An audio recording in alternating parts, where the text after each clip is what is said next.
Hello friend, Bihar PSC centre में आपका स्वागत है। तो फ्रेंड्स, मॉडर्न हिस्ट्री का क्लास हो रहा था। आप किसी भी एग्ज़ाम की तैयारी कर रहे हो सभी के लिए है मोस्ट इम्पोर्टेंट मॉडर्न हिस्ट्री का एमसीक्यू, जो कि आप देख सकते हैं प्रीवियस ईयर में यही सारे क्वेश्चन रिपीट होते रहते हैं। तो क्वेश्चन नंबर 210 तक हो चुका है, तो आप उसे ज़रूर देख लीजिएगा। और क्वेश्चन नंबर 211 से हम स्टार्ट करते हैं। निम्नलिखित में किसका योगदान होम रूल लीग की स्थापना में नहीं था? तो इसका जो राइट आंसर हो जाएगा वो हो जाएगा टी.एस. ओलकॉट। इसका जो है होम रूल लीग की स्थापना में हाथ नहीं था। बाल गंगाधर तिलक, एनी बेसेंट और एस सुब्रमण्यम अय्यर का, ये तीनों ने मिलकर स्थापना किया था अलग अलग।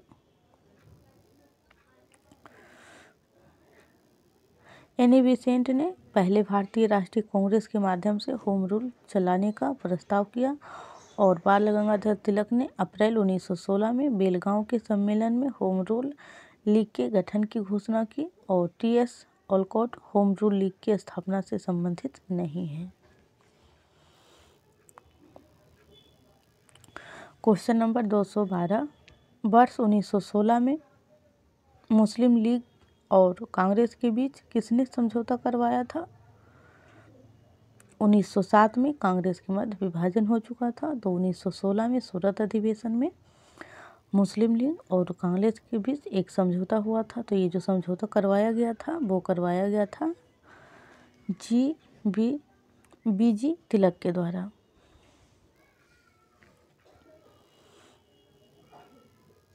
एक्सप्लेनेशन।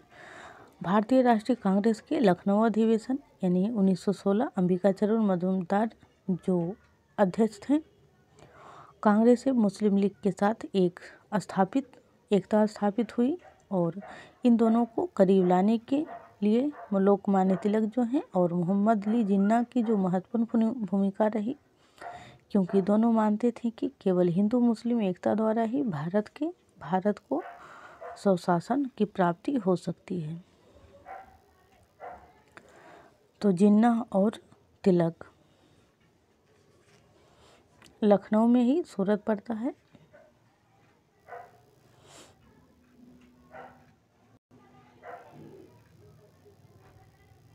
एक मिनट फ्रेंड्स, ये जो लखनऊ है यहाँ पे 1916 का अधिवेशन हुआ था और जो सूरत है फ्रेंड्स उसमें 1907 में जो हुआ था उसका कांग्रेस का विभाजन हुआ था मुस्लिम लीग और कांग्रेस में। तो फ्रेंड्स ये लखनऊ जो है अलग है और सूरत जो है वो गुजरात में पड़ता है। क्वेश्चन नंबर 213, देशबंधु की उपाधि संबंधित है तो चित्तरंजन दास को।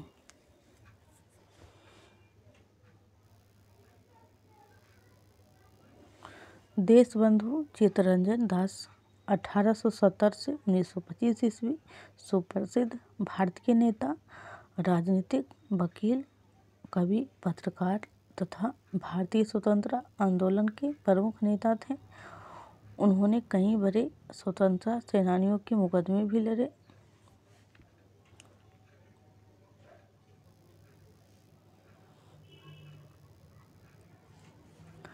क्वेश्चन नंबर 214, महात्मा गांधी की हत्या कब हुई थी?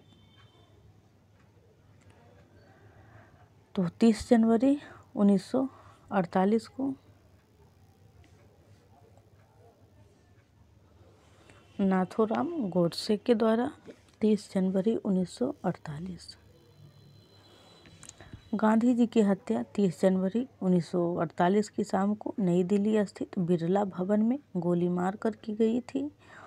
वे रोज शाम को प्रार्थना किया करते थे। 30 जनवरी 1948 की शाम को जब वे संध्याकालीन प्रार्थना के लिए जा रहे थे तभी नाथूराम गोडसे ने पहले उनके पैर छुए और फिर सामने से उन पर बैरेटा पिस्तौल से 3 गोलियां दाग दी। चलते हैं नेक्स्ट। ये ध्यान रखिएगा, भवन दिल्ली में स्थित जो बिरला भवन है, ये भी एग्जाम में पूछा गया है, बिरला भवन। तो फ्रेंड्स, अगर आप चैनल पर पहली बार आए हैं तो प्लीज़ चैनल को ज़रूर सब्सक्राइब कर लें, क्योंकि फिर मेंबरशिप आपको लेना पड़ जाए तो अभी फ्री है क्वेश्चन नंबर। और यही चैनल पे नहीं, आप सभी चैनल पे अगर पढ़ते हैं तो बाद में अपडेट होने के बाद शायद ऐसा हो सकता है, तो आप ज़रूर चैनल को सब्सक्राइब लाइक करें। क्वेश्चन नंबर 215, जलियांवाला बाग के नरसंहार के समय भारत का वायसराय कौन था? तो डी यानी कि चेम्सफोर्ड। अमृतसर में ये घटना घटित थी, जो कि पंजाब में पड़ता है। और कब हुआ था? तो 13 अप्रैल 1919 को।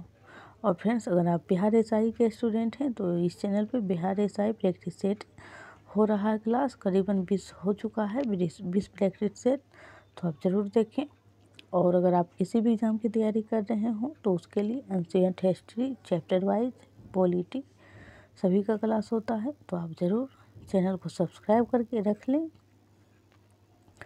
13 अप्रैल 1919 को पंजाब जो अमृतसर में जो पंजाब में जो अमृतसर है का प्रसिद्ध जलियांवाला बाग हत्याकांड हुआ, जिसमें जनरल डायर द्वारा गोली चलाने का आदेश दिए जाने के कारण भारी संख्या में लोग हताहत एवं मारे गए।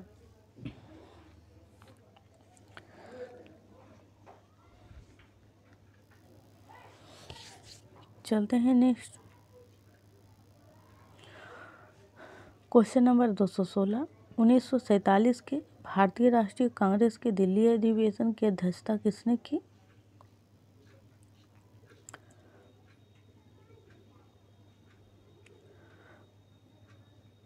तो राजेंद्र प्रसाद। ये भी क्वेश्चन बहुत बार पूछा जा चुका है कि 1947 जब भारत आज़ाद हो रहा था, मतलब हो गया था या फिर हो भी रहा था, तो कांग्रेस का जो है अधिवेशन किसने किया था, अध्यक्षता मतलब, तो राजेंद्र प्रसाद हो जाएंगे। और अगर 1946 का पूछा जाए तो JB कृपलानी।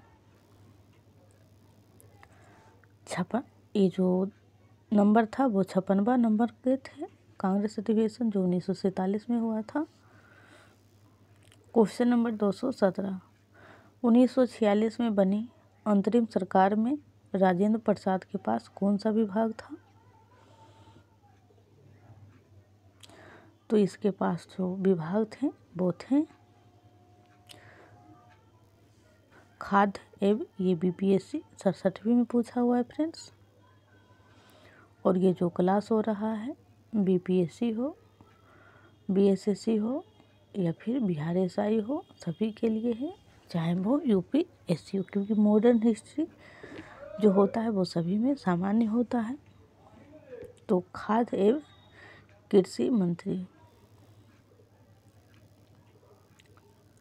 डॉक्टर राजेंद्र प्रसाद 1946 में बनी भारत की अंतरिम सरकार में खाद्य एवं कृषि मंत्री थे। इस सरकार में रक्षा विभाग बलदेव सिंह के पास था, और विदेश मामले तथा राष्ट्रमंडल संबंध के विभाग जो थे वो जवाहरलाल नेहरू के पास था, जो कि प्रथम PM भी बने थे।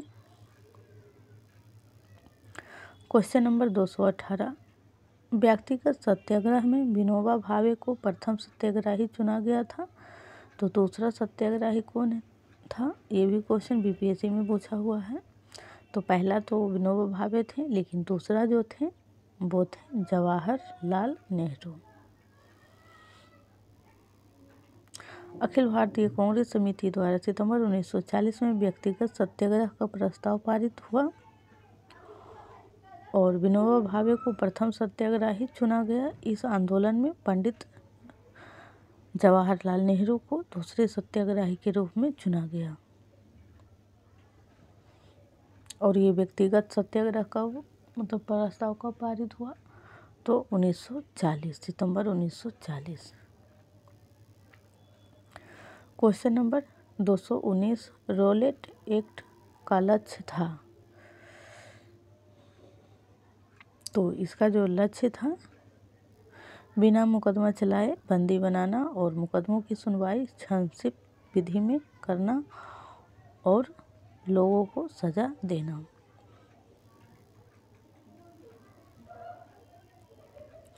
रोलेट एक्ट की स्थापना जो है मार्च 1919 में।